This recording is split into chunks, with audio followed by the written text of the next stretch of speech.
کیسا ہے نور چھایا مدنی مذاکرے میں، کیسا ہے نور چھایا مدنی مذاکرے میں، کیسا ہے نور چھایا مدنی مذاکرے میں، ہر دل ہے جگمگایا مدنی مذاکرے میں، ہر دل ہے جگمگایا مدنی مذاکرے میں۔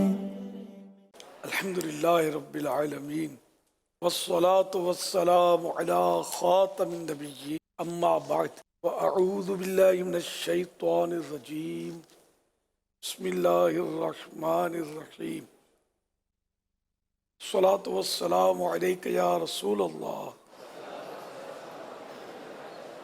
وعلى آلک واصحابک یا حبیب اللہ۔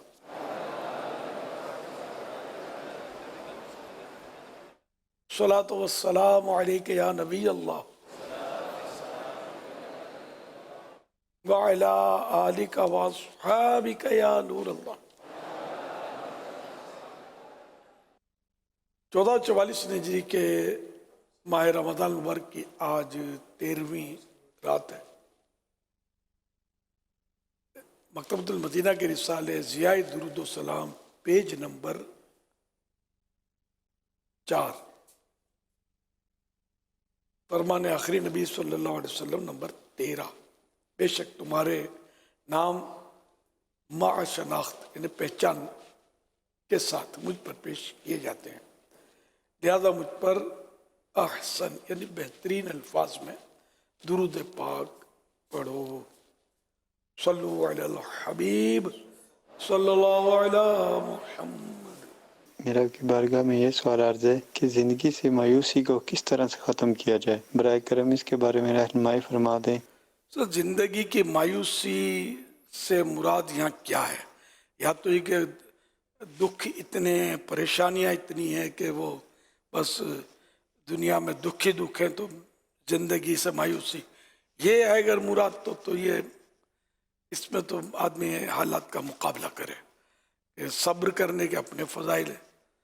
دنیا میں تکلیف تو ہے نا، دنیا میں زندگی کی گاڑی مسائل کے پہیوں پر چلتی ہے، مسائل ہی مسائل سب کے ساتھ ہوتے ہیں، یہ نہیں کہ اب کوئی زیادہ مطلب اس کو اپنے اوپر لے لیتا ہے، کوئی اس کو مطلب ہے کہ ہنسی خوشی برداشت کر لیتا ہے۔ دنیا میں انبیاء کرام علیہ السلام کو بھی تکلیفیں لوگوں نے دی نا، اور ہمارے پیارے آقا صلی اللہ علیہ وسلم کو بھی تکلیفیں دی گئی، اور نواسہ رسول امام حسین رضی اللہ عنہ کو جو تکلیفیں آئی کربلا شریف میں وہ کس کو آئیں؟ یہ حضرات زندگی سے ذرا مایوس کا تصور بھی نہیں ہے، اللہ جس حال میں رکھے بندہ خوش رہے۔ نحن نفرح بالبلاء کما یفرح اہل الدنیا بالنعم، بزرگوں کا ارشاد ہے کہ ہم مصیبتوں پر ایسے خوش ہوتے ہیں جیسے دنیا والے دنیا کی دولتیں نعمتیں پا کر خوش ہوتے ہیں۔ اس لیے کہ تو ہمیں مطلب ہے کہ اللہ پاک کی رضا پر راضی رہنا چاہیے کہ مصیبتیں جو برداشت کرے گا صبر کرے گا تو صبر کرنے والوں کے لیے تو بے حساب جنت میں داخلے کی بشارتیں بھی تو ہے نا، صبر کرنا چاہیے۔ صلو علی الحبیب صلی اللہ علی محمد۔ مشغلے، اس سے مراد یہ ہے کہ فارغ وقت میں کوئی کام کیا جاتا ہے خوشی اور شوق سے ریگولر۔ اب بوریت کو کم کرنے کے لیے، کوئی نیا ہنر سیکھنے کے لیے بہت سے کام لوگ کرتے ہیں، کوئی گارڈننگ کرتا ہے، پودے اگاتا ہے، کوئی جانور پال لیتے ہیں، مختلف پرزے جوڑ کر کوئی مشین بنا رہا ہوتا ہے، سکے جمع کرتے ہیں، ڈاک کے ٹکٹ جمع کرتے ہیں، کوکنگ سیکھ لیتے ہیں۔ لیکن اب اس جدید دور میں موبائل فون نے بہت سی چیزوں کو بدل دیا ہے، بہت سی چیزوں کے انداز کو بھی بدل دیا ہے۔ بہرحال فارغ وقت میں اپنی جاب، کام، کاروبار کے علاوہ کچھ نہ کچھ تو انسان کرتا ہی ہے۔ امیر علیہ سنت کی بارگاہ میں عرض ہے، حضور آپ ارشاد فرمائیے کہ ہم کون سی ایسی ہابیز، کون سے ایسے مشغلے اختیار کریں جو دنیا میں بھی ہمیں فائدہ دیں اور آخرت کے لیے بھی ہمارے لیے سرمایہ بن جائیں۔ ماشاءاللہ، کاش یہ ذہن بن جائے نا کہ جو کام بھی کریں اس میں ہم کو ثواب ملے، اللہ ہم سے راضی ہو، یہ ذہن بن جائے، یہ کوشش کرے تو دنیا کے فوائد تو کہیں نہیں جاتے. ظاہر ہے کہ بندہ جب اللہ کی عبادت کرتا ہے تو اس کا مطلب یہ نہیں کہ وہ مطلب اب وہ ماں باپ سے بھی بچھڑ گیا, بال بچوں سے بھی بچھڑ گیا, ایسا تو نہیں ہے. بلکہ جو سکون قلب اللہ کی یاد میں ملتا ہے وہ کہیں ملتا بھی نہیں ہے. اللہ بذکر اللہ تطمئن القلوب, خبردار اللہ کے ذکر میں دلوں کا اطمینان ہے. تو اتنا اطمینان دل کو ملے گا, سکون ملے گا. تو یہ دولت زیادہ ہے تو لوگ سمجھتے ہیں کہ یہ قابل رشک ہے. میں کہتا ہوں قابل رشک نہیں ہے, یہ دولت مند کو پوچھیں جو واقعی یہ جو ہم نے پلاٹ لیا نا فیضان مدینہ کا, یہ اس وقت آج سے پتہ نہیں کتنے سال ہو گئے, 2.25 کروڑ کا ہم نے یہ لیا پلاٹ. اب جو ان کے مالکان میں سے ایک شاید وہ بھی شیئر ہوگا ان کا, اللہ بہتر جانے, سامنے تو وہی آئے تھے جو صاحب تھے, وہ ویل چیئر پر آتے تھے, معذور تھے. تو میں نے ایک بار ان سے کہا کہ آپ کو یوں نہیں لگتا کہ یہ میرا پلاٹ اور یہ میری دولت میرے پاس بھلے نہ ہو لیکن میں مطلب اپنے پاؤں پر چلتا پھرتا ہوتا. میں کہا ایسا ہی ہے, یعنی کہ میرے کو جو یاد ہے فرض کیا کہ اس نے اس کو تسلیم کیا. تو اب آپ بتائیے کہ دنیا کی دولت, دنیا کا مال, یہ دنیا کی آسائشیں, اور ایک طرف اللہ پاک نے جو ہمیں یہ نعمتیں دی ہیں, چلنے کی نعمت, ہاتھ پاؤں کی نعمت, آنکھوں کی نعمت. تو نابینا کو پوچھو کہ آنکھیں کیا ہوتی ہیں, یعنی کہ ایک طرف اس کے مطلب سمجھو کہ کروڑوں روپے رکھو اور ایک طرف اس کو بولو کہ یا تو یہ 10 کروڑ روپے آپ قبول فرما لیں یا یہ کہ آپ کو آنکھ کی روشنی دے دی جائے. تو اندر چھوڑے وہ کہیں گے میری آنکھ روشن ہو جائے, پیسے کیا کروں گا, تو اس کو دیکھ بھی نہیں سکوں گا. یوں مطلب اللہ پاک نے ہم کو اربوں خربوں پتی جسے بنایا ہے اپنی جان میں. ہماری جان اتنی قیمتی اللہ نے بنائی ہے کہ قیمتی بھی کہنے کو انمول ہے, خرید ہی نہیں سکا. اب اس لیے مطلب اللہ نے جو دیا اس پر بندہ شکر کرے اور اپنی زندگی شکر کے ساتھ گزارے. کہ جتنا ہم اللہ کی یاد کریں, شکرانے میں جتنی عبادت کریں وہ کم ہے. ہر سانس اندر جانا نعمت, باہر نکلنا نعمت. ہر سانس میں 2 شکر کے مواقع ہیں. تو یوں مطلب یہ کہ زندگی گزارنے کے لیے اگر اللہ اور رسول کی اطاعت میں ہم زندگی گزاریں گے نا تو آٹومیٹک ہماری دنیا جو ہے نا وہ درستی ہوگی.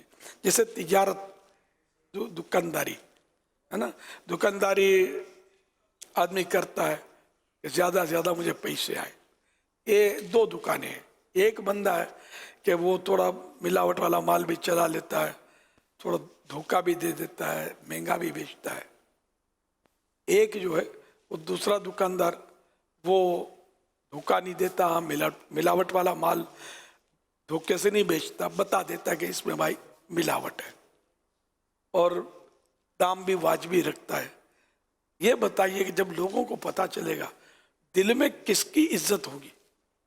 انڈرسٹوڈ ہے کہ جو سستا دے رہا ہے قدرے, کچھ سستا دے رہا ہے, ملاوٹ والا مال نہیں بیچتا, دھوکہ نہیں دیتا, ملاوٹ بتا دیتا ہے, تو لوگ اس کے گرویدہ ہو جائیں گے, اس سے محبت کریں گے, اس کی عزت کریں گے, اس کی نہیں کریں گے.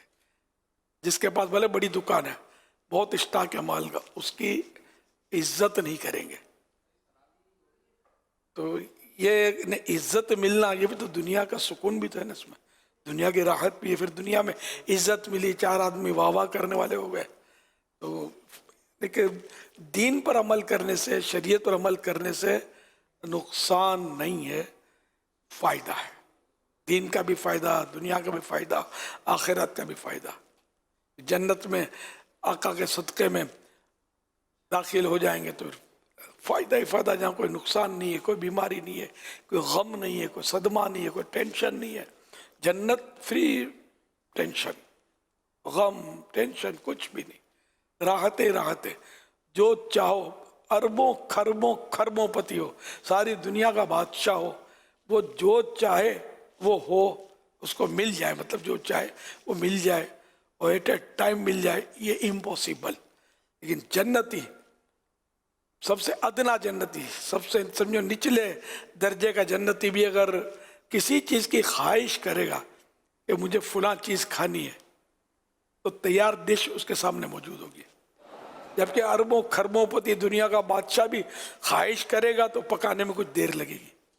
فاسٹ فوڈ بھی کچھ تو منٹ لے گا پیٹ منہ تک جانے کے لیے، لیکن جنتی خواہش کرے گا کہ یہ پرندہ اڑ رہا ہے، آہا منہ میں پانی آ رہا ہے اس کے، کہ یہ کھانے کو مل جاتا تو ڈش، اگر بنا ہوا چاہتا ہے تو بنا ہوا، قورمہ چاہتا ہے تو قورمہ، بریانی چاہتا ہے تو بریانی اس کی بن کے پہنچ جائے گی۔ یعنی یہ میں نے بریانی اور قورمے کے الفاظ نہیں ہیں، لیکن جو چاہے گا وہ ہو جائے گا۔ مراد یہ کہ اللہ پاک نے یعنی جنتی کو یہ بھی نعمت دی ہے، اور سب سے بڑی نعمت اللہ کے دیدار کی جو جنتیوں کو حاصل ہوگی۔ جو دنیا کے بڑے سے بڑے بادشاہ، دنیا ادھر کی ادھر ہو جائے، دنیا کا سارا سونا، سارا گولڈ، سارے ہیرے جواہرات، جیمز سب مطلب لگا دے، ناممکن، امپوسیبل، اللہ کا دیدار جاگتے ہوئے کسی کو ہو ہی نہیں سکتا سوائے پیارے آقا صلی اللہ علیہ وسلم کے۔ یہ آپ کی خصوصیت ہے کہ سرکار صلی اللہ علیہ وسلم نے یہ جاگتے ہوئے ان آنکھوں سے اپنی اللہ کا دیدار کیا، اور کسی کے لیے نہیں ہے، نبیوں کے لیے بھی نہیں، خواب میں ہے لیکن جاگتے میں نہیں ہے۔ قیامت میں ہم سب کو انشاءاللہ آقا کے صدقے میں دیدار ہوگا۔ تو دنیا میں جو چاہتے ہیں وہ ہوتا نہیں ہے، تو پھر یہ کہ وہ لائن ڈالیں کہ جو جنت میں پہنچا دے، کہ ہم جو چاہیں وہ ہو جائے پھر اللہ کی رحمت سے۔ انشاءاللہ دنیا میں بھی خوشیاں ہوں گی، آخرت میں خوشیاں ہوں گی، تو زندگی اس طرح گزارنی ہے۔ نیک اعمال کا ایک مطلب آپ کو ٹائم ٹیبل بھی دعوت اسلامی نے دیا ہوا ہے۔ عام عیسائی بھائیوں کے لیے 72 نیک اعمال ہیں، عیسائی بہنوں کے لیے 63 ہیں، پھر طلباء کرام کے 92 ہیں، اس طرح فرق کر کے کسی کے کچھ قیدیوں کے بھی ہیں، ڈیف جو عیسائی بھائی تو ہمارے خصوصی ڈیف ہیں یا جو بلائنڈ ہیں ان کے لیے بھی، تو یہ سب کے لیے، بچوں کے لیے، بڑوں کے لیے، سب کے لیے، طالبات کے لیے نیک اعمال الگ الگ تعداد میں دیے گئے، ان کے مطابق زندگی گزارے، انشاءاللہ آپ کو دنیا کا بھی سکھ، آخرت کا بھی سکھ انشاءاللہ۔ اللہ کرے دل میں اتر جائے میری بات۔ صلو علی الحبیب صلی اللہ علیہ وسلم۔ دعوت اسلامی کے دینی ماحول میں الحمدللہ نیکیاں کرنے کا جو جذبہ ملتا ہے، تو ابھی جیسے مشغلے کی بات ہو رہی تھی، تو ایک صاحب کسی ادارے کے بڑے تھے، فیضان مدینہ آئے تھے ہمارے اسلام بھائی لے کر، تو وزٹ کیا انہوں نے پورا، تو جب کچھ اس ذمہ داران کے ساتھ وہ بیٹھے تھے تو کچھ اس طرح کا اظہار تھا کہ یار آپ لوگ بڑے خوش نصیب ہیں کہ ہم نے بھی اپنے ادارے میں 40-45 سال دیے ہیں، اسی ادارے کو بڑھانے کا یہ ہم نے کام کیا، لیکن آپ لوگوں کا جو کام دیکھ کر اس میں ثواب کتنا ہے۔ تو اب اگر دعوت اسلامی میں بھی ہوتا ہے پاپا کہ جو آؤٹنگ کرنے کا ذہن جس کا ہوتا ہے، ادھر ادھر جانے کا، گھومنے پھرنے کا، تو اسی اور بھی جو باتیں ہوئی ہیں، تو اگر نیکی کی دعوت دینے کا ایسا جذبہ ہو جائے کہ میں گاؤں جاؤں اور نیکی کی دعوت دوں، نماز سکھاؤں، سنتیں سکھاؤں، تو بعض ایسے اسلامیوں کا جذبہ جب بڑھتا ہے تو ان کے پورے علاقے میں اس کی بڑی تبدیلی آ جاتی ہے۔ برابر، اور دل بھی لگ جاتا ہے اللہ کی رحمت سے، بس اللہ چاہے وہی ہوتا ہے، دل لگتا ہے اور دنیا کا سکون بھی ملتا ہے۔ الحمدللہ۔ تو جو مبلغین کام کر رہے ہیں برسوں سے، دعوت اسلامی کی ذمہ داریوں پر ہے، اور آپ لوگوں کو جمع کر کے یہاں جمع بھی تو انہی نے کیا نا، اسلامی بھائیوں نے ترغیب دلا کر کسی طرح بھیج اگر آپ کو یہاں بٹھایا ہے، تو ان کو کچھ ایسا سکون ملتا ہوگا نا دین دنیا کا، جس سے انہوں نے یہ کیا۔ تو یہ کام ایسا آخرت کے کام آنے والے جو کام ہے، اس کا نو سائیڈ ایفیکٹ، سائیڈ ایفیکٹ نہیں ہے، اگر شریعت کے مطابق عمل کرتا ہے تو اس کا کوئی سائیڈ ایفیکٹ نہیں ہے، پروفٹ ہی پروفٹ ہے، پلس ہی پلس ہے۔ صلو علی الحبیب صلی اللہ علی محمد۔ جب گناہ زیادہ ہو جاتے ہیں تو سنا ہے میت بھاری ہو جاتی ہے، اس کی کیا حقیقت ہے؟ اب اس کی حقیقت تو اللہ ہی جانے، وہ صحیح کوئی روایت تو پڑھنا یاد نہیں، اعلیٰ حضرت کا ایک شعر مجھے یاد ہے، ہو بارے گناہ سے نہ خجل دوش عزیزاں، للہ میری ناش کر اے جان چمن پھول للہ میری ناش کرے جان چمن پھول. یعنی اعلیٰ حضرت عاجزی کے طور پہ فرما رہے ہیں کہ میرے گناہوں کے بوجھ، یعنی میرا جب جنازہ اٹھے تو میرے گناہوں کے بوجھ سے میرے جنازے کو اٹھانے والے عزیزوں کے کندھے جو ہیں وہ بوجھل نہ ہو، ان کو زیادہ وزن نہ اٹھانا پڑے. للہ میری ناش، ناش یہ لاش کو فارسی میں ناش بولتے ہیں. تو خدا کے لیے یا رسول اللہ میری لاش کو پھول کی طرح ہلکی کر دیجئے. اس سے تو اشارہ ملتا ہے. لیکن اب یہ کہ کسی کا جو آپ کو لگے کہ یار بہت ہیوی ہے، اس پر بدگمانی یا اس کے بارے میں کوئی رائے قائم کرنے کے بجائے ہم کو یہ ذہن میں کہ یار میں کمزور ہو گیا ہوں، میں اٹھا نہیں پا رہا، مجھے بوجھ زیادہ لگ رہا ہے. کہ جو طاقتور ہوگا اس کو کم لگے گا، کمزور ہوگا اس کو بوجھ تو جنازے کا زیادہ لگے گا نا.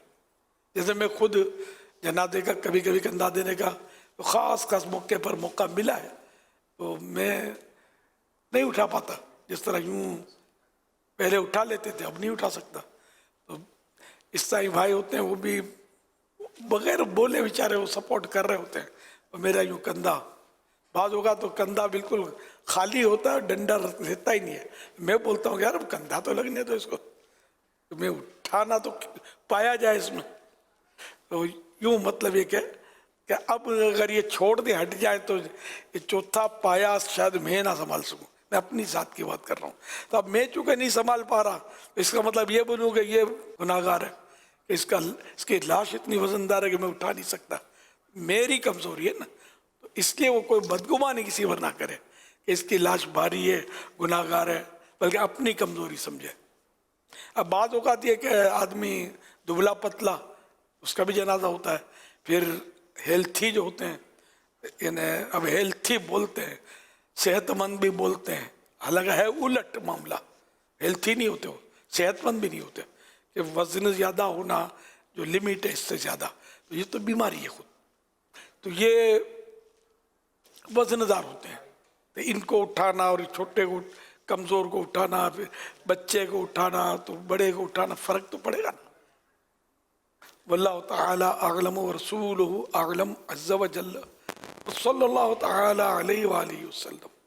صلو علی الحبیب صلی اللہ علیہ محمد صلی اللہ علیہ وسلم. حاشر بھائی یہ سوال کر رہے ہیں کہ الرجی ہو گئی ہے تو اس کا کوئی روحانی علاج بتا دیں.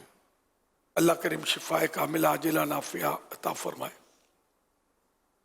اس کے مختلف روحانی علاج کیے جا سکتے ہیں، جیسے کہ وہ یا سلام و 111 بار پڑھ کر اپنے اوپر دم کرے، پانی پر دم کر کے پیا کریں. اور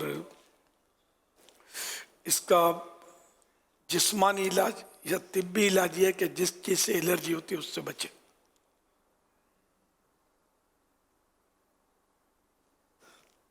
کریلے کے جوس میں نے نوٹ کیا ہے کہ بعض چیزیں جس سے مجھے الرجی ہوتی تھی نا، تو اب نوٹ کیا کہ یا تو نہیں ہوتی یا دورانیہ بڑھ گیا، کم ہوتی ہے.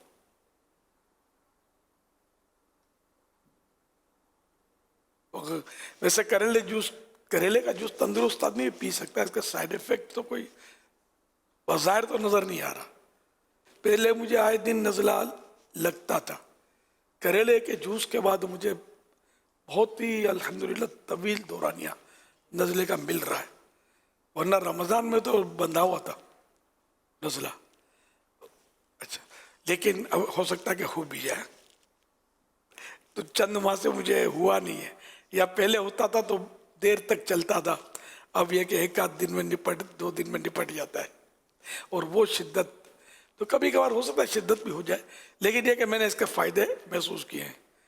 پہلے کھجور نہیں کھا سکتا تھا میں، اب کھجور 2-3 دانے کھا لیتا ہوں. زیادہ کھاتا ہوں تو پھر منہ میں چھالا، کہیں زخم، یہ بھی تجربہ ہو گیا، تو اس لیے ڈر کے بچ کے کھاتا ہوں میں. اللہ کی نعمت ہے، لیکن مجھے میرے نصیب موافق نہیں ہے، لیکن اب کھا لیتا ہوں. آم نہیں کھا سکتا تھا میں، آم چھوڑے ہوئے تھے میں نے. اور اس کے بعد جب سے سبزیوں کے ذریعے کچھ سبزیاں بھی کافی استعمال کی، اب بھی ہے. رمضان شریف میں تھوڑا ہاتھ اس کو روکا ہے میں نے، کم استعمال کروں کہ پیشاب پھر بیٹھنے نہیں دیتا بعض اوقات، تو اس لیے وہ سبزی کم، پیشاب بھی کم لگتا ہے، یہ بہتر رہتا ہے. پانی بھی زیادہ پینا پڑتا ہے مجھے. تو اب یہ پیالے رات کے آج کل ہے میرے 4، اور 4 پیالے تو یہ 2 گلاس کا ایک پیالہ ہوگا میرا خیال ہے، تو یہ 8 گلاس بھی ایک دم پیوں گا تھوڑے تھوڑے وقفے سے. تو پیشاب پانی نکلے گا تو نہیں جائے گا کہاں. پھر اس کے علاوہ کچھ رات میں 2 بار تو وہ میں پیتا ہوں اپنے کہوہ.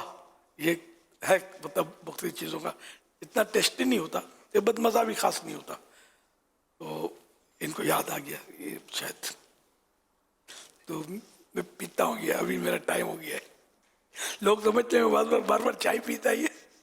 آتے ہوئے چائے پی تھی میں نے، ابھی کہوہ پیوں گا انشاءاللہ. سحری کے بعد چائے نہیں پیتا، کہوہ پیتا ہوں. وہی یہ بھول جاتا ہوں یار، چھوٹی الائچی، سونف، اور کیا بھائی آپ بھی تو پیتے ہو یار، زیرہ. وہی ہے، اس کو 2 کپ پانی ڈال کر اس کو 1 کپ اتنا ابالے کہ 1 کپ رہ جائے، اس کو چھان کے پی لے. اب یہ مقدار 2 چمچ، 1 چمچ، 2 چمچ نا، 2 یا 1 چمچ سونف، 3 الائچی چھوٹی والی، سفید الائچی اس کو بولتے ہیں، اور 1 یا 2 چمچ وہ زیرہ. تو یہ اتنا بس ذائقہ نہیں ہوتا، لیکن ٹیسٹ بھی اتنا نہیں ہوتا. چلے مطلب عادت پڑ جا تو کریلے کا جوس بھی چل رہا ہے. پھر آزمائش ہوتی ہے نا، اب پی رہے نا. شروع میں آزمائش ہوتی ہے، پھر آہستہ آہستہ وہ ترکیب بن جاتی ہے. تو میری ترکیب الحمدللہ بن گئی ہے، پی لیتا ہوں میں. مغرب کے بعد جا کر خالی پیٹ، اس کو خالی پیٹ میں پینا ہوتا ہے، زیادہ فائدہ ہوتا ہے. خالی پیٹ مغرب میں پی کر پھر رمضان ہلکا رخ کرتا ہوں. پہلے تو سنتیں وغیرہ پڑھ لیتا ہوں، منہ میں پھر ورنہ وہ ٹیسٹ اس کا نماز میں مزہ نہیں آئے گا. میں 1 کھجور کھا لوں تو پھر یہ کہ ٹیسٹ بحال ہو جاتا ہے منہ کا. صلو علی الحبیب صلی اللہ علی محمد. کیسا ہے نور چھایا مدنی مذاکرے میں. ہم بہت سارے ایسے کام کر رہے ہوتے ہیں، رسمیں، رواج، طور طریقے، تہذیب، تمدن، کلچر، ثقافت. لوگ بہت سارے کام ان باتوں کو بیس بنا کر رہے ہوتے ہیں. ہماری برادری ہے لہذا یہ تو کرنا پڑے گا، ہمارے خاندان کی رسم ہے لہذا نبھانی تو پڑے گی، ہمارے یہاں کا یہ رواج ہے کرنا تو پڑے گا، جیسا بھی ہے اب چلانا تو پڑے گا. پیارے امیر سنت، آپ کی اس بارے میں کیا رائے ہے کہ رسم، رواج، طور طریقے، تہذیب، تمدن، کلچر اور ثقافت کے نام پر کیا ہونا چاہیے اور کیا نہیں ہونا چاہیے؟ اللہ اور رسول کی نافرمانی نہیں ہونی چاہیے، اور جہاں تک ہونا چاہیے تو اس میں تو ہر وہ کام آ جاتا ہے جس کو اللہ اور رسول نے منع نہیں فرمایا، شریعت نے منع نہیں کیا، اور جو معیوب بھی نہ ہو، عند الناس بھی مطلب وہ عیب نہ ہو، لوگوں کے نزدیک بھی عیب نہ ہو. مثلا یہ عام طور پہ یہ رواج رسم تو یہ شادیوں میں اور منگنیوں میں اور اس میں ہوتے ہیں. اس میں کئی ایسے رسم و رواج ہیں جن کا قرآن و حدیث سے ڈائریکٹ صراحتاً ثبوت نہیں ہوتا، لیکن یہ کہ لوگوں میں رائج ہوتے ہیں. تو ہر وہ رسم اور وہ رواج کہ جو شریعت سے نہیں ٹکراتا وہ جائز ہوتا ہے. اور بعضوں کا تو یہ الگ الگ قبیلوں میں، الگ الگ خاندانوں میں یہ رواج وہ شادیوں کا اور یہ حصہ ہوتے ہیں. تو اب ان کو اگر کوئی جدا کرے گا تو لوگوں میں نفرت بڑھے گی، آپس میں جھگڑے ہوں گے، گناہوں کے دروازے کھلیں گے. اور شریعت نے منع بھی نہیں کیا تو اس پہ ضد نہ کی جائے، بلکہ وہ رسم و رواج جو بے ضرر ہوتے ہیں، شرعاً بھی درست ہوتے ہیں، تو ان کو اپنانا چاہیے کہ لوگوں کے طور طریقوں سے جدا ہونا. یہ بھی اعلیٰ حضرت نے اس کے ہیں فتح رضیہ میں جزیات کہ لوگوں کے طور طریقوں سے جدا نہ ہو، ان کے ساتھ ساتھ چلتا رہے.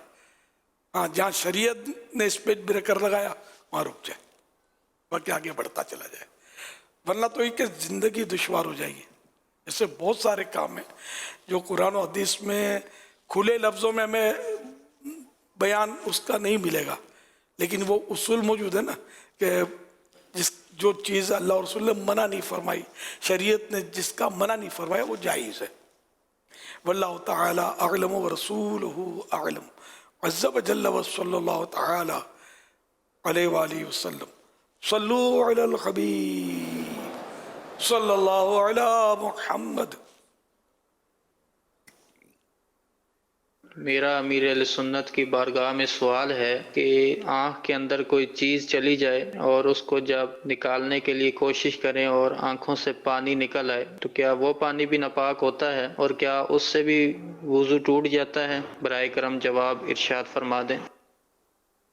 وضو اس پانی سے ٹوٹتا ہے جو مرض کی وجہ سے آنکھوں سے نکلے.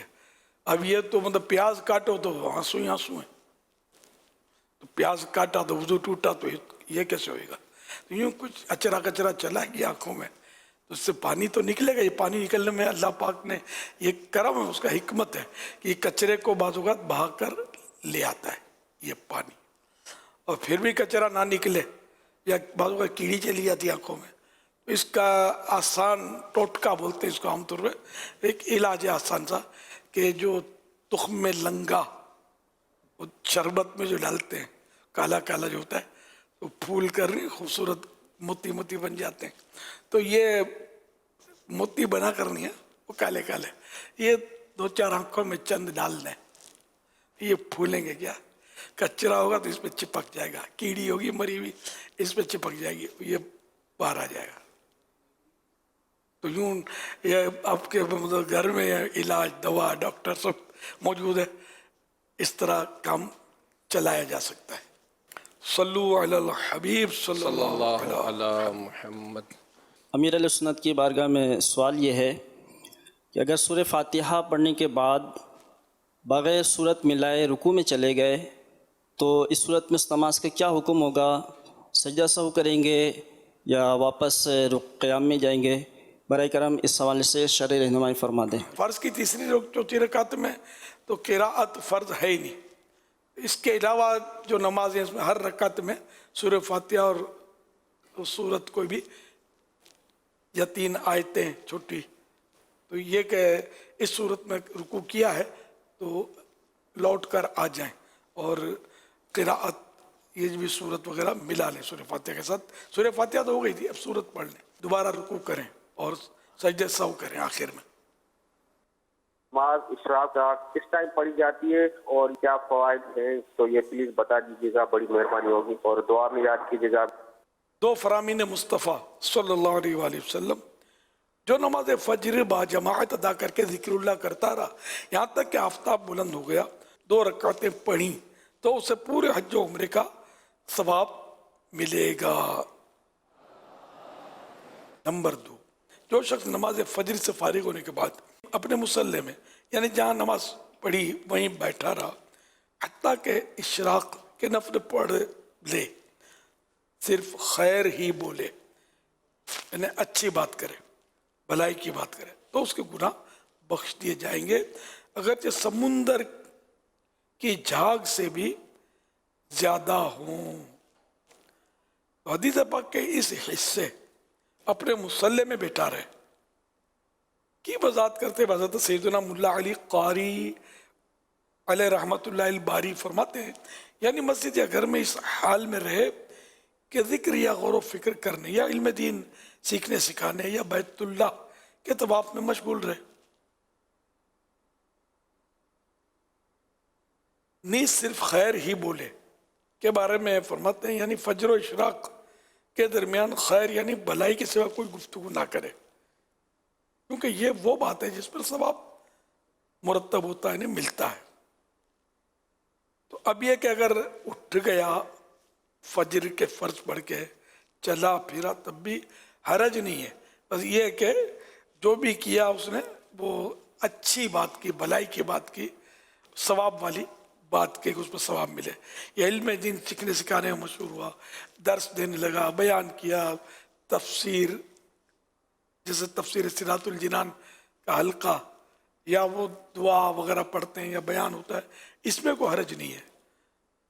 اب اشراق پڑھ کے مطلب اشراق پڑھ لے جب ٹائم ہو گیا تو یہ اس کے لیے ثوابات اپنے سنے کہ حج و عمرہ، پورے حج و عمرے کا ثواب ملے گا 2 رکعتیں پڑھنے والے کو۔ کیا شان ہے اللہ پاک کی، کیا رحمت ہے اس کی۔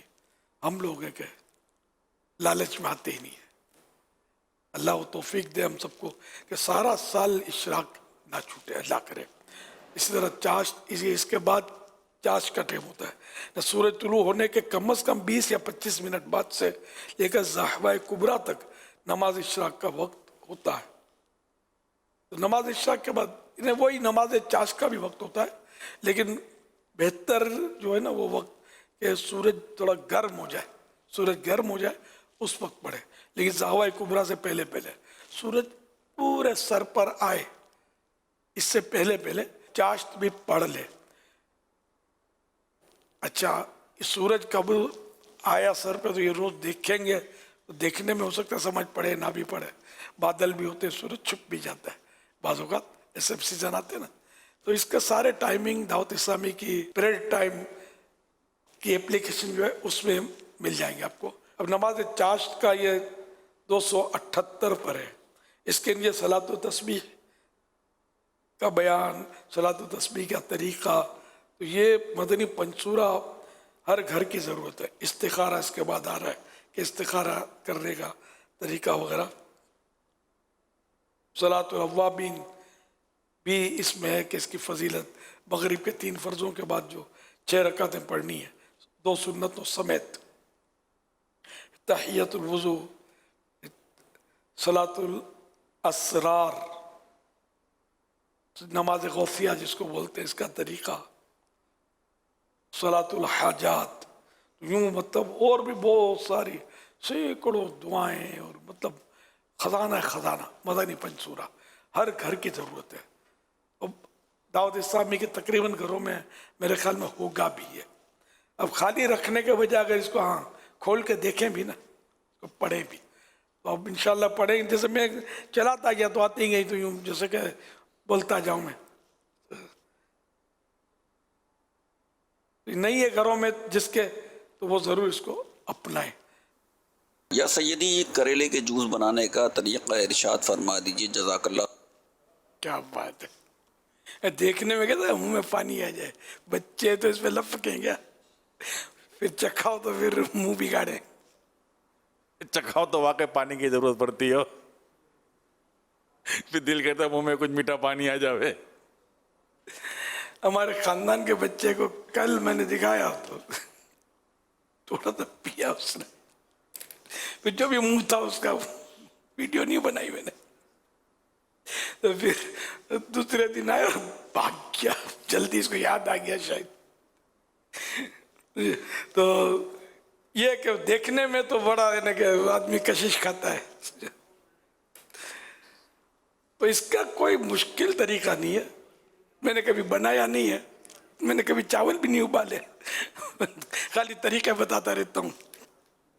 تو اس کو مطلب کاٹ کے، جس طرح فروٹ کو کاٹ کے پیس کرتے ہیں، اس کو اور تھوڑا پانی ڈال کر وہ جوسر میں ڈال گئے، اس کو جوس نکال لیں، جوس اس کا تیار ہے۔ اور کیا، اب میں نے وہ کہا تھا وہ چاہیں تو آپ اس کو چھان لیں تو کچھ کڑواہٹ میں کمی آ جائے گی، لیکن بہت سارا فائدے والا مواد جو ہے وہ اس سے ضائع ہو سکتا ہے۔